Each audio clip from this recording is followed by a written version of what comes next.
Bom, durante a pandemia, né, o autor Eduardo Spohr, autor da A Batalha do Apocalipse, best-seller, e de 3 outros livros sobre a mesma temática ali, de anjos contra demônios e tudo mais, do qual eu gostava bastante, lançou um livro de uma nova empreitada, um novo tema, né, uma ficção histórica chamado O Santo Guerreiro.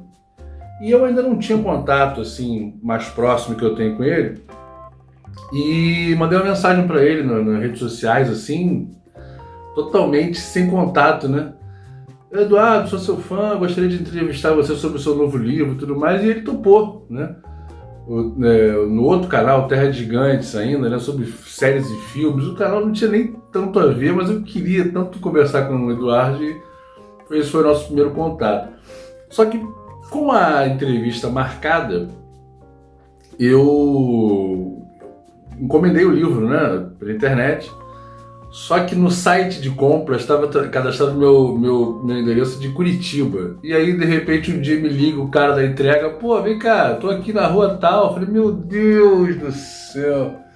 Eu tava morando em Teresópolis, na região serrana do Rio de Janeiro. Mandei entregar para um amigo meu que namorava em Curitiba e depois tive que comprar de novo o livro. Mas o fato é que comecei a ler o livro na época e por uma série de razões aí eu meio que parei na metade do livro. E aí comecei a ler outra pegada e o livro ficou parado.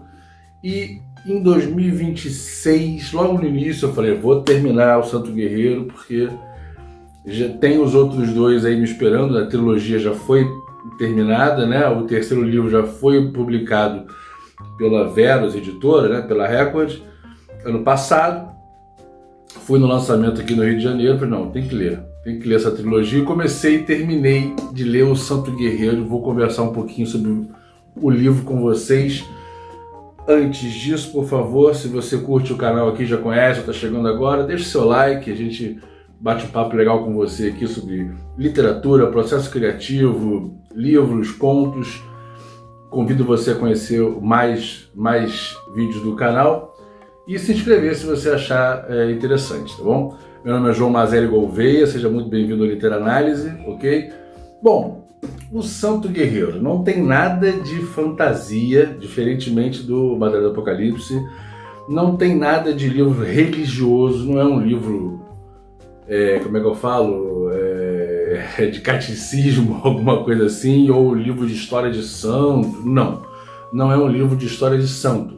É um livro do São Jorge histórico, o Geórgios, a figura histórica que existiu, que o Eduardo Spohr se comprometeu a fazer uma romantização da vida dele com os fatos esparsos que existem sobre a figura histórica. Então ele entremeou isso como um bom escritor, criando essa ficção em volta da figura de um dos santos, talvez o mais aclamado do mundo. No Brasil, com certeza, é o santo mais, ou talvez ali, um top 3, talvez um tier list dos santos brasileiros, dos santos no Brasil, mas o São Jorge com certeza é o top 3 ali, né? Santo Antônio, né? São Jorge, São Pedro, deve ser os 3, eu não sei.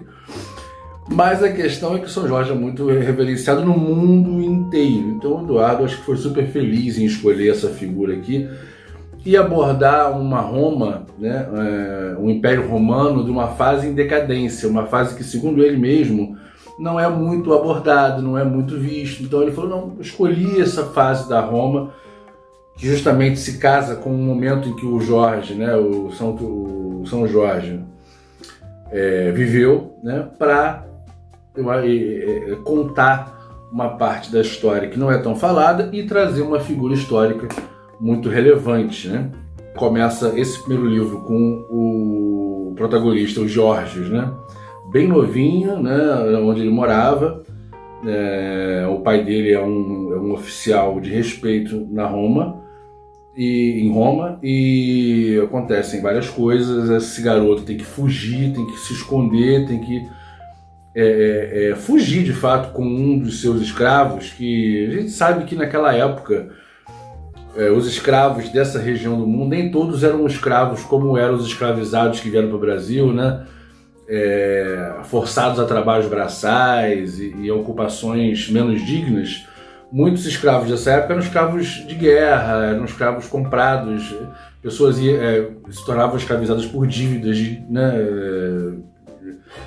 dívidas mesmo, né, e outras tantas razões. Então ele tinha um escravo aqui que era um filósofo, era um professor, tinha muitos professores naquela época que eram escravizados. Então ele foge com esse professor para se manter vivo, né, para se salvar, porque ele se torna um alvo ali. Não vou dar spoiler, mas isso é bem a sinopse do livro, né?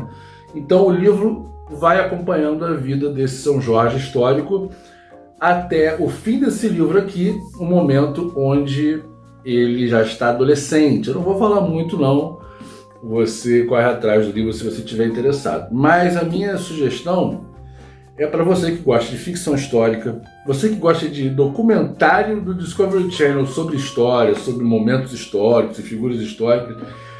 Esse livro aqui é um prato cheio. Me lembra muito também as descrições do Dan Brown, no sentido de não é um livro, um thriller, não é um livro de mistério, mas o Dan Brown ele ensina muito enquanto escreve, né? A gente aprende muito sobre obras de arte, sobre outras coisas com Dan Brown, né? Ele dá a palavra em inglês, background aí da cena e tudo mais, né? E a própria trama às vezes ensina. E aqui também a gente aprende, é um livro de história, só que romanceado. Você aprende quando o personagem vai entrar num navio, aí o Eduardo vai e descreve esse navio, como é que não é, a madeira usada, por que usa, a vela é de um jeito, é pintado de uma cor porque significa tal coisa. Então assim, é excelente para você que curte documentário histórico, é um prato cheio, o Santo Guerreiro, além de ser um livro emotivo, emocionante, trazer... querendo ou não, para você que acredita, né, essa história tão interessante, né, de uma figura tão importante para a espiritualidade, principalmente dos brasileiros. E tem duas passagens aqui, lembrando que o Eduardo nunca vai para um lado, ele nunca afirma que esse personagem tem uma representatividade espiritual em nenhum momento. Mas tem duas passagens no livro onde o personagem conversa com uma entidade, vamos dizer assim, né? Só que nas duas oportunidades ele está sob efeito de ou um alucinógeno ou uma situação onde fica dúbia essa interação com essas entidades espirituais. Então você fica sempre nessa dúvida. Quem quer acreditar, acredita, quem não quer, não acredita. É muito interessante, principalmente a segunda parte, segunda passagem, onde ele tem uma conversa com uma entidade dessa. Nossa, é muito bem escrito mesmo. Assim, o Eduardo prova aqui, nesse início de nova trilogia, que ele é um escritor, sem desmerecer o gênero, mas muito... além da fantasia que ele escreveu em A Batalha do Apocalipse, na tetralogia angélica, não além no sentido de melhor, né, porque é uma coisa menor, não, mas além de a mais mesmo, de algo mais. Estou ansioso para começar ali o segundo livro e terminar essa trilogia do Santo Guerreiro, do Eduardo Spohr. Diga aí se você já leu Eduardo Spohr, se você já leu o Santo Guerreiro, né? Ou se você está afim e tudo mais, se você gosta, já leu algum livro parecido, de ficção histórica, de figuras religiosas. Deixa aí seus comentários, beleza? E deixa aqui sugestões para a gente abordar o livro, abordar um conto. Conheça os outros vídeos do canal. Conheça o meu trabalho aqui na descrição desse vídeo. Além de todo o material usado para fazer a gravação do vídeo, os links, tem também o link do meu livro, aquele ali, ó. Esse aqui, Daiô, a Lâmina da Sabedoria, para você que curtiu o Eduardo no Batalha do Apocalipse, né, na parte mais fantasiosa. Esse é um livro, uma pegada, um estilo História Sem Fim, misturado com Hobbit, misturado com outros livros do gênero, né, Nárnia, por que não? Crônicas de Nárnia. É um livro mais indicado para a galera juvenil e tal, mas é para todas as idades, emocionante. Desafios de lâmina e de sabedoria para vocês, beleza? Tá aqui no link na descrição para vocês adquirirem na Amazon. Eu te agradeço bastante por apoiar o trabalho nosso aqui, dos escritores brasileiros, tá? Tem o livro físico também, caso você se interesse, tem o link aqui na descrição. Bom, meu nome é João Mazzelli Gouveia, esse é o canal Literanálise. Muito obrigado pelo seu tempo, até a próxima, valeu!